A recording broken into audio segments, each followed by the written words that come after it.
നിങ്ങൾ ഈ ലോകത്ത് ആരെയും ശ്രദ്ധിക്കാതെ പരിഗണിക്കാതെ മുന്നോട്ട് പോകുന്നത് തന്നെയാണ് നല്ലത്. നിങ്ങൾ ആരെയെങ്കിലും ശ്രദ്ധിക്കാൻ തുടങ്ങിയാൽ അവർ നിങ്ങൾക്ക് വേദന സമ്മാനിച്ചുകൊണ്ടിരിക്കും. നിങ്ങളുടെ ചുറ്റിലുമുള്ള ഈ ജനക്കൂട്ടമുണ്ടല്ലോ, ഇവരാരും നിങ്ങളുടെ കൂടെയുള്ളവർ ഒന്നുമല്ല. ഇവർക്ക് ഓരോരുത്തർക്കും നിങ്ങളിൽ നിന്ന് എന്തൊക്കെയോ നേടിയെടുക്കാനുണ്ട്. അതിനാണ് അവർ നിങ്ങളോടൊപ്പം സഞ്ചരിക്കുന്നത്.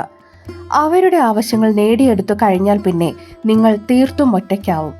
സത്യത്തിൽ ഈ ലോകത്ത് ആരും ആരുടെയും സ്വന്തമല്ല. എല്ലാവർക്കും മറ്റുള്ളവരെ ഉപയോഗിച്ച് സ്വന്തം കാര്യങ്ങൾ നേടിയെടുക്കണം എന്ന ചിന്ത മാത്രമേയുള്ളൂ.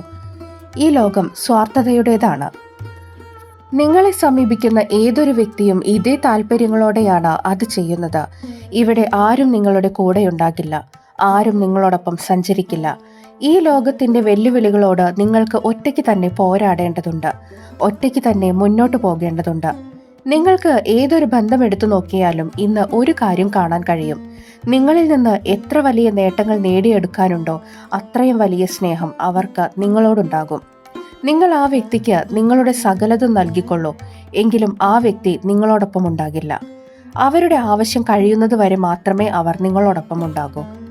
നിങ്ങളെ കൊണ്ടുള്ള ആവശ്യം അവർക്ക് അവസാനിച്ചു കഴിഞ്ഞാൽ, അല്ലെങ്കിൽ നിങ്ങൾ എന്തെങ്കിലും ഒരു തെറ്റ് ചെയ്താൽ അയാളുടെ യഥാർത്ഥ മുഖം നിങ്ങൾക്ക് മുന്നിൽ പ്രദർശിപ്പിച്ച് കടന്നുപോകും. ആരോ എവിടെയോ പറഞ്ഞു കേട്ടിട്ടുണ്ട്, ഇന്നത്തെ കാലത്ത് സ്നേഹം എന്നത് എത്രത്തോളം കാപട്യം നിറഞ്ഞതാണോ, ജനങ്ങൾ അത്രയും വേഗത്തിൽ അതിലേക്ക് ആകർഷിക്കപ്പെടുന്നു. ഈ ലോകത്തിലെ സത്യാവസ്ഥ ഇതാണ്. ഈ സത്യാവസ്ഥയെ എത്ര വേഗത്തിൽ നിങ്ങൾ തിരിച്ചറിയുന്നുവോ അത്രയും എളുപ്പമാകും നിങ്ങളുടെ ജീവിതവും. ജീവിതത്തിൽ രണ്ട് തരത്തിലുള്ള ആളുകൾ ഉണ്ടാകേണ്ടത് വളരെ അത്യാവശ്യമാണ്. ഒന്ന്, എപ്പോഴും നിങ്ങളെ പുറകിലേക്ക് വലിക്കുന്നവർ. അടുത്തത്, എപ്പോഴും നിങ്ങളെ മുന്നോട്ട് നയിക്കുന്നവർ. ഇന്നത്തെ ലോകത്ത് എപ്പോഴും നിങ്ങൾക്ക് ആദ്യത്തെ വിഭാഗത്തിൽപ്പെട്ട ആളുകളെ മാത്രമേ കാണാൻ കഴിയൂ. അതുകൊണ്ട് നിങ്ങൾ തന്നെ നിങ്ങളുടെ മുന്നോട്ടുള്ള വഴി തിരഞ്ഞെടുക്കുക, അതിലൂടെ സഞ്ചരിക്കുക. എപ്പോഴും നിങ്ങളെ വിശ്വസിച്ച് മുന്നോട്ട് പോവുക. നിങ്ങൾക്ക് നിങ്ങളിൽ വിശ്വാസമുണ്ടെങ്കിൽ തെറ്റായ വഴിയിലൂടെ സഞ്ചരിച്ചാലും നിങ്ങൾക്ക് ശരിയായ വഴിയിൽ എത്തിച്ചേരാൻ കഴിയും. എപ്പോഴും ആദ്യം നിങ്ങളെ ശ്രദ്ധിക്കുക, എന്നതിനു ശേഷം മാത്രം മറ്റൊരാളെ ശ്രദ്ധിക്കാൻ ശ്രമിക്കുക.